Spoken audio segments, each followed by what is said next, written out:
Next up, we've got Geoff Wynne. So, fantastic. Yep, good stuff. How you doing, Geoff? Yeah, good. Thanks, Ricky. How are you? Yeah, very well, thank you. So, what have you got for me? Yeah, I promise no KHV questions. Yeah. We've done KHV. Bit tired out of those ones now. No. Well, it's an important one, isn't it? But it's yeah. As you know, I've been in the hobby for a long time, 28, 29 years now. And been lucky enough to go out to Japan a few times. And my questions are around some of the things that unfortunately detract from what is a fantastic hobby.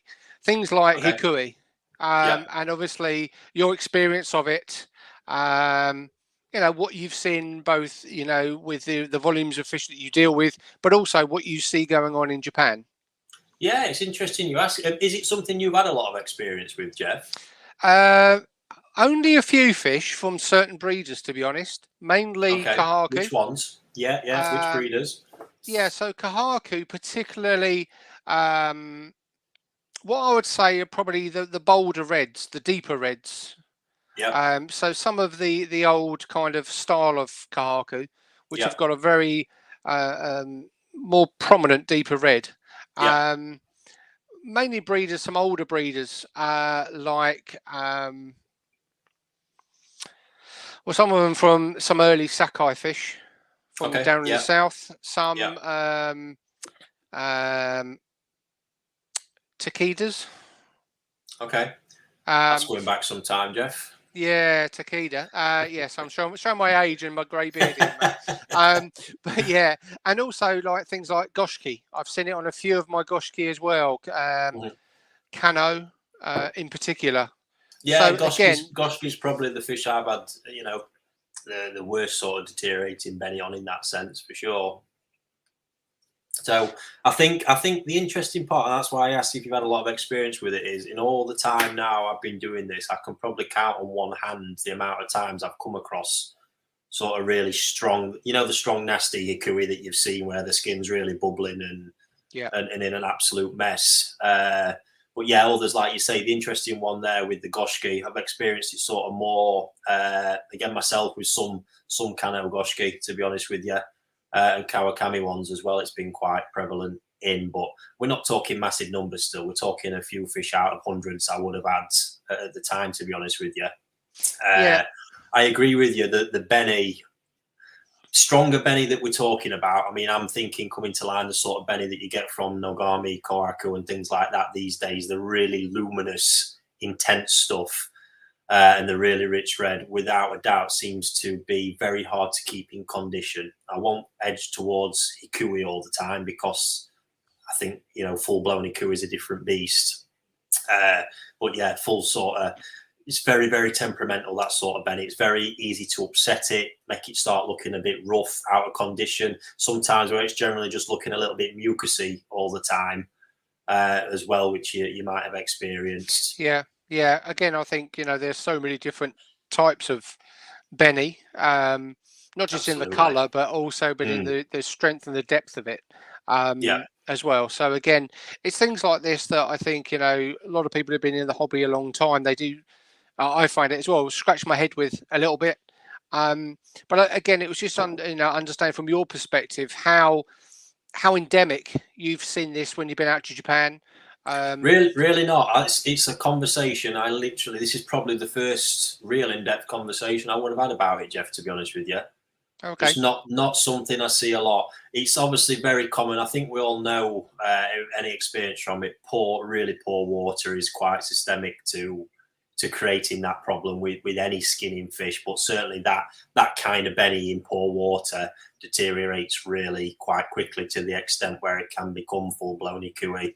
I've seen damage to that extent caused by excessive UV as well. Excessive sunlight, quite common in mucking it up.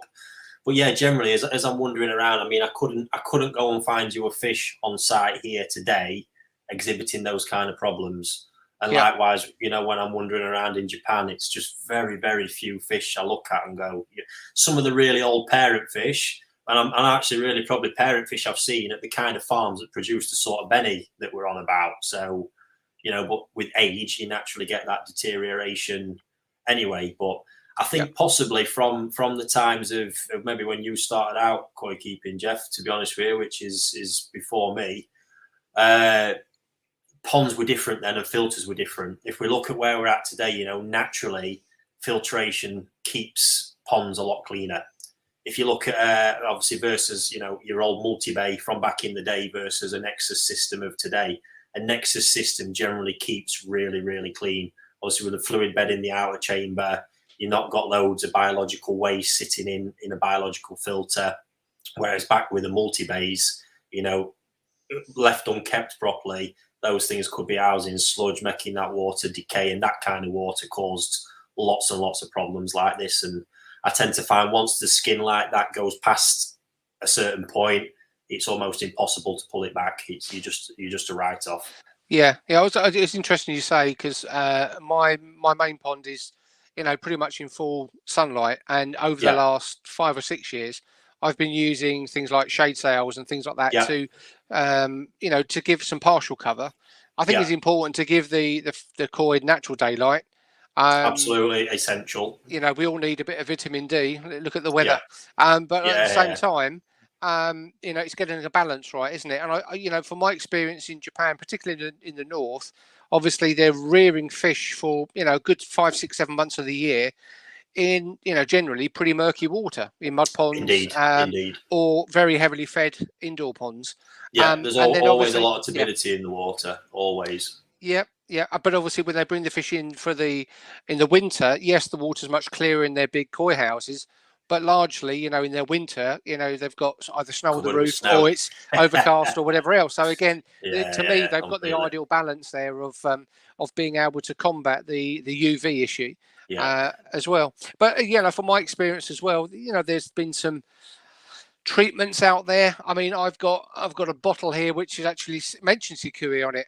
It's a product that is used for it's Propolis basically. It's used in the carp fishing industry.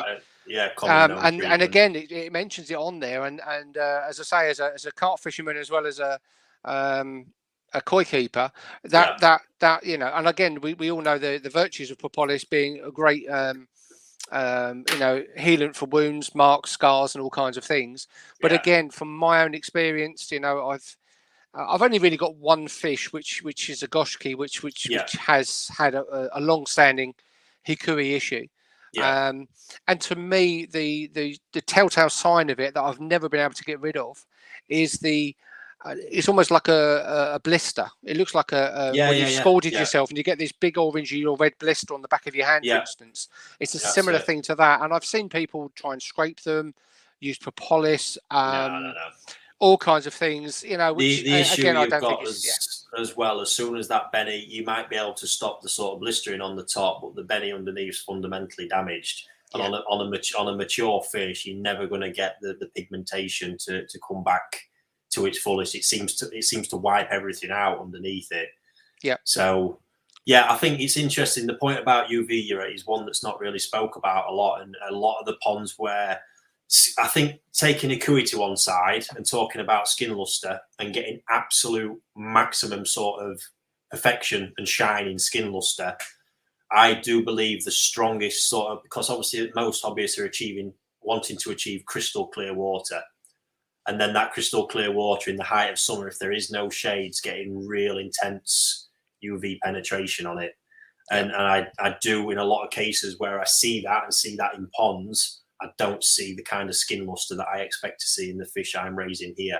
But again, when I look at what I do, I probably liken it a lot to a lot of the breeders. I do carry a lot of natural turbidity in my water.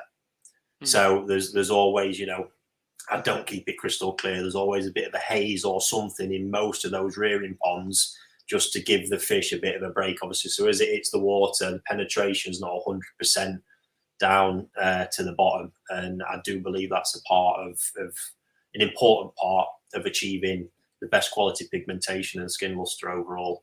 Yeah, I agree. For me, I think it comes with experience and time. If you're comfortable that the fish aren't carrying any parasite issues or bacterial issues, I've been very happy over the years, particularly through the warmer months, you know, to heavily clay the water, and at times switch all UVs off and let it almost go to like a pea soup. It's not great for the hobby. Water, it's magical. But when the water clears, even naturally coming late autumn and winter, when the temperature drops and the you know, you've never seen your fish look so good.